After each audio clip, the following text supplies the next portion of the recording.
That producer, though, he just brings these dad jokes that I cannot deal with. Yes, and sometimes he's overly stressed about things that, we really can't do anything about.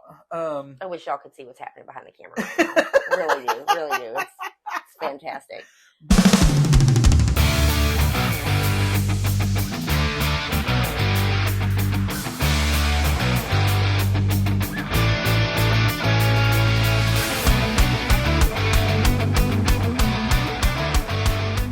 Welcome everyone to the latest episode of Sass the Beard. We are so glad that you decided to join us, and we have some things to discuss, right, Kristin? Yes, we have a lot of things to discuss today. Actually, I kind of came in feeling like we didn't have that much to talk about, but then we started making our notes, and we have a lot. As it happens, so all the time. I don't know if you saw the other day on Offbeat Times. For those of you who are not familiar, we are sponsored and hosted by the Offbeat Times here on Facebook and on the web. So look them up. They are a great production team. If you need any help with that, or if you got an idea for a podcast or anything, check out Offbeat Times, reach out to them. But on Offbeat Times a few days ago, Mayor Fred Teague and the director of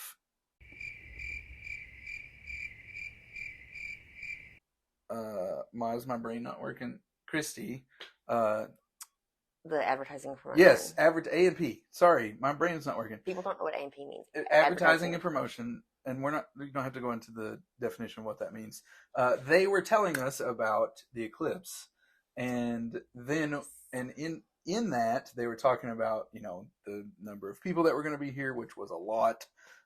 Like somewhere between 80 and 100,000 additional unique visitors to our city. Mm-hmm. And then we posted on our page I guess like a TripAdvisor photo of hotels mm-hmm. that were already booked, and the prices of those hotels of like basic, like what, $500 a night for the Motel 6. Yeah, which, I mean, it's crazy. But the thing that was interesting was that, the hotels are already booked all the way out, sold out. And that was sent to us by a viewer. And so, I was glad to share it. And we then started seeing information like that pop up all over the place. And, I mean, I think it's a good sign that this is a real thing. I know sometimes people have heard about the eclipse and been like, who's going to be here for that? Yeah. But, I mean, I don't know when the last time every hotel in town was sold out. Well, and not only that, but it'll be 30 some odd years before it happens again. And not here, just in general. Okay. And so this is the last one that some people will see, in their lifetime. Right. And so it is a big deal. And the closer we get to it, it will seem like more of a big deal. It's just because it's a year away. When we think of things in terms of 30-minute increments in our lifetime, it's harder to feel the stress of that. But for those of us in the city, government or planning and development type stages, or businesses and things like that, if you want to capitalize on that, you have to start yesterday. And so that's why, it seemed like Mayor Teague was really pumped about it. Yeah. I think it's going to be great. It's great.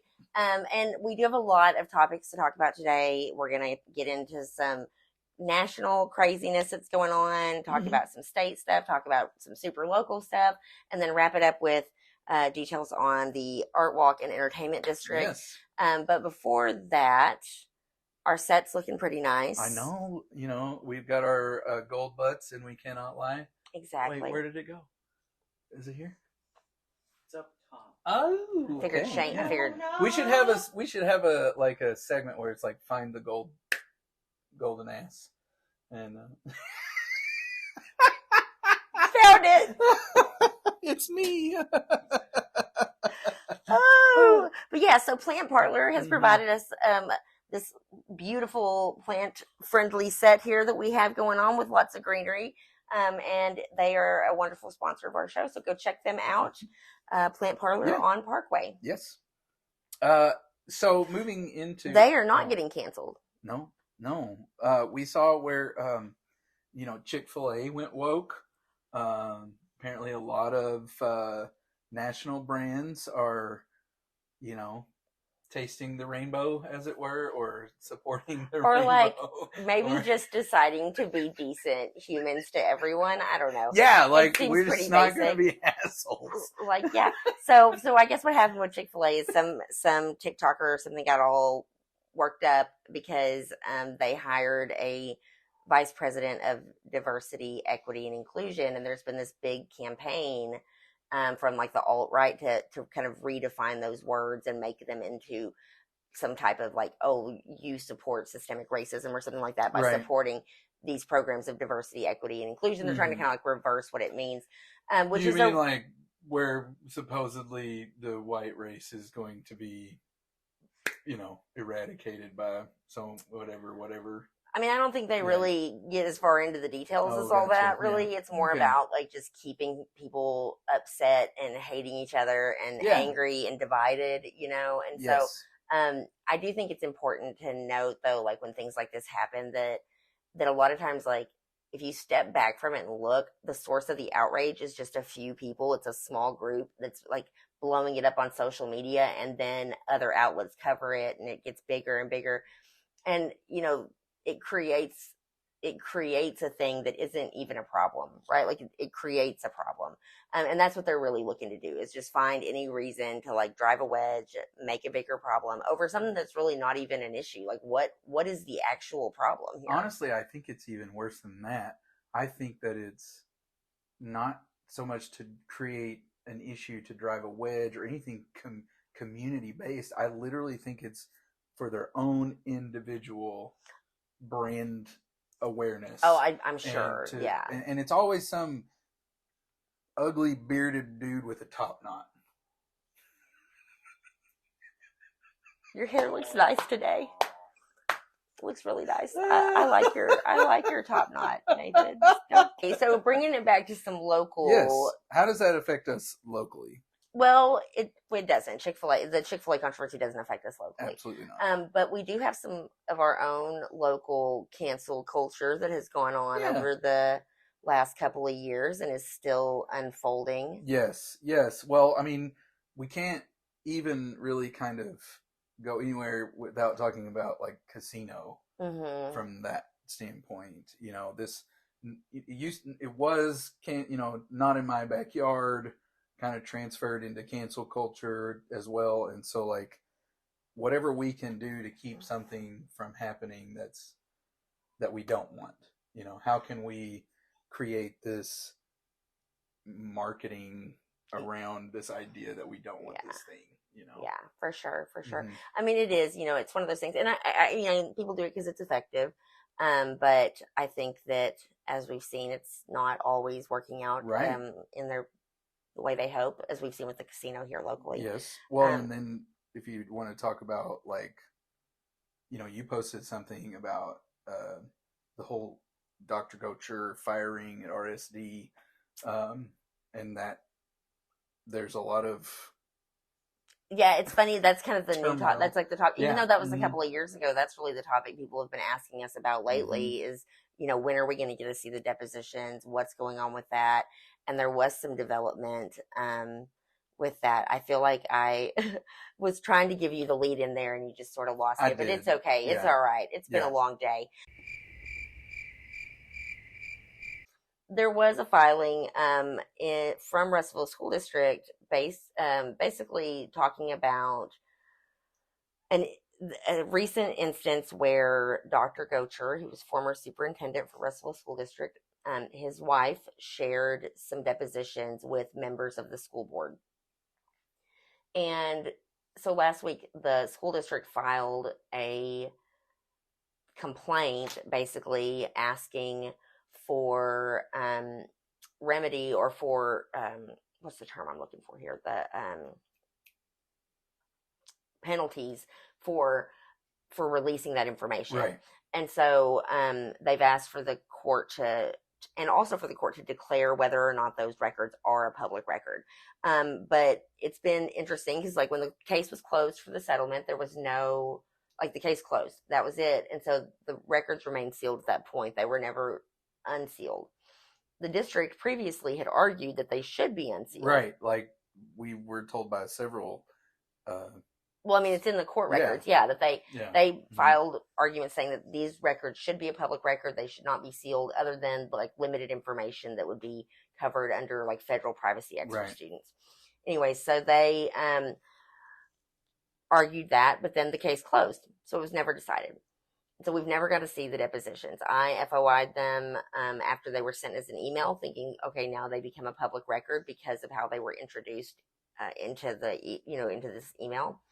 The district said, they're looking for clarification on whether they are still bound by that order of confidentiality to not release them. So they did put that in the request, and it's going to be interesting to see how it plays out, because now you really have this issue where both sides at one time are basically have argued that these were a public record, right? The, Dr. Gocher's side, his spouse, released them. And we don't know, if he okayed that or had any involvement in that whatsoever, but they were released. And so, they kind of are arguing that they're public record. They should be out there. The school district's arguing the same. And now this is going to go to Judge Dunham for him to make that determination. He'll also be asked to determine if there should be some type of penalty, for this, or like a sanction. That's what I'm looking for. Right. Sanctions. Because it's civil or... Right. Yeah. And in that they specify that, there could be both civil or criminal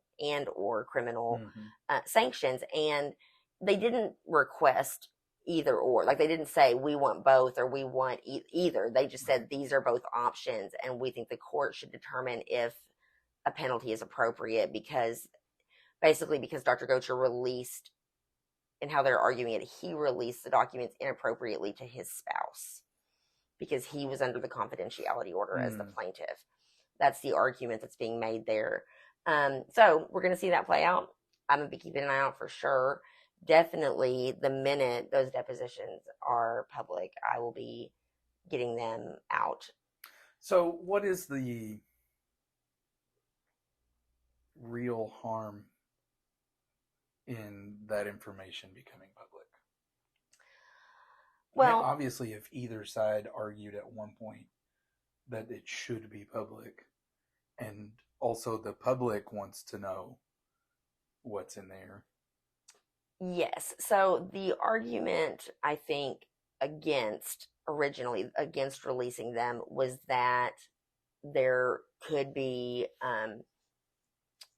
public, like, response, or things that made it like released information on students or faculty that would have been inappropriate, especially pertaining to the case of itself. Yes, or that I think there was just kind of an overall from both sides, really, of like nobody really wants to look bad in this, and there's a lot of public attention on it. The drama, right? Yeah. Now, and I think that there's an argument to be made at this point. We're pretty far into this, that like, is there really still this big public interest at this point? I think there is for some people. I think, there are a lot of people who have moved on from it, or not that interested anymore, and just want to kind of see things move forward, which is understandable. I feel like if you are interested and you want to read it, then, we'll put it out there. And if you're not, think any more people are going to be any more angry that the school district fired Dr. Gocher that weren't already angry that the school district fired Dr. Gocher? Yeah, I mean, I think people who knows what's in it? We've heard from several times throughout this process over the last couple of years, we've heard, well, once you see this, you'll understand why we did it, and it'll all make sense, and it'll be justified. I've heard that argument related to these as well. And before that, several heard that related to the depositions. Previously when that's been told us, I never really saw anything that really backed that up, in my opinion, and we've put everything out there for everybody to see. But it's going to be interesting. I mean, I'm definitely interested. I'll be reading every word of it because I don't have much of a social life. But but yeah, it's. I don't know why I'm laughing so hard about what you said. I think it's because I know it's not true. I will read all of it. No, I mean the social life. I do have a social life. But okay, so that's the stuff that's going on with Goachergate, Yeah. which, you know, somebody got like really mad at us when we first started using that Goachergate hashtag, and now I never want to stop using it because of that. Like, I have a whole text message thread that's named that, so yeah. Yes. I know, I love it. So, okay. So, moving on to some state level stuff. That's also school related, but not this school district specifically. Some judge was just like, out of the blue, no, Governor Sanders, we can't do this Learns Act the way you wanted to do it. Okay, but let's not frame this as out of the blue, because that is not how this I know. This is not some some I know activist, that it's not out of the blue. I know. But that's how you say it. This is not some activist judge. I mean, it came to me, it was out of the blue, because it's like, you know, all of a sudden people are sending me like, what does this mean? What does this mean? What does this mean? And it's like, oh, see, that's funny, because I had attorneys over the summer going, can you go back and pull that video and see if they took a separate vote? And I was like, they did not. So the way the Arkansas Constitution reads is that to enact an emergency clause, which makes a law go into effect, you know, right away, instead of the 90-day wait that we typically see for a law passed in legislative session. It doesn't go into effect till summer. There's 90 days for people to do a referendum, to do lawsuits, things like that, to get things started. But if there's an emergency, they can pass the bill with a 2/3 vote instead of just a simple majority. And then the bill goes into effect immediately upon signing of the governor. And I think there's like a few days. But what happened was, during this session, whenever they did a vote on anything with an emergency clause, they just did it as one vote. And if it got 2/3, then they said it passed and emergency clause passed. But they weren't actually two separate votes. And the plain language of the Constitution says it must be a separate roll call vote. So there's other things that will be affected by this. Really, yes. If it's held up, basically everything that was run through with an emergency clause could be argued that it actually is not in effect. They may have to come back into session and No. I mean, by the time this is played out in court, they'll all be. It'll be the time that it all goes into effect. The reason it's a big deal with Learns is because that timing is right when schools' fiscal year changes over at the end of June. New fiscal year starts on July 1st. And this would make it not go into effect until after July 1st, which would be, you know, really throw off budgets and well, funding. Schools have already started planning. Well, and the biggest issue, the school district that's the largest issue with this, is the Marvel Elaine School District in East Arkansas, which is a very, very small district. If you're not familiar with Elaine, Arkansas, you should definitely look it up and learn about the Elaine massacre. There's important history there. Yes. But they have a very small school district, and it was taken over by a charter school. Well, it hasn't been yet. Right. But it was a failing school, and under the Learns Act, because it was implemented as an emergency clause, that school could go into a contract with a charter school to take over. Yeah. And basically that would give this like private entity that they met with and interviewed. They interviewed a couple of different groups, but they picked one. It would give them like a $600,000 contract to take over this district, and the district basically loses local control. They no longer have a school board in control of this, elected school board in control of this school district. And so there were a lot of people in that community who did not want that to happen. Right. I was on one of the interviews because there was a local organization that was, like a local level organization that was trying to get that contract because they wanted to keep it in local control. So, and that was just, I can't even talk about what I saw in that meeting because it was ridiculous. But the, how they were treated by the state was offensive. Yeah. But anyways, and so that's what's going on. It is going to go to state Supreme Court is going to hear it. They may overturn the injunction so this can go ahead and go into play. It is a big deal though, because this is something that has happened over time where the legislature got sloppy. Yeah. And got too confident and cocky, and they didn't follow the rules and thought nobody could hold them to it. Seems like a pretty basic rule though. I mean, even on the city council level, like we have to do separate votes for this is the law that we're going to pass, and then someone makes a motion to one time, you know, like it's this whole ordeal. Mm-hmm. And then we have, if they need an emergency clause, so that it's not whatever the stipulation of that law, 30, 60, 90 days. Mm-hmm. You know, like that happens at every council meeting. Oh, yeah. Like where we discuss, and sometimes they don't get passed for the emergency, and sometimes they do.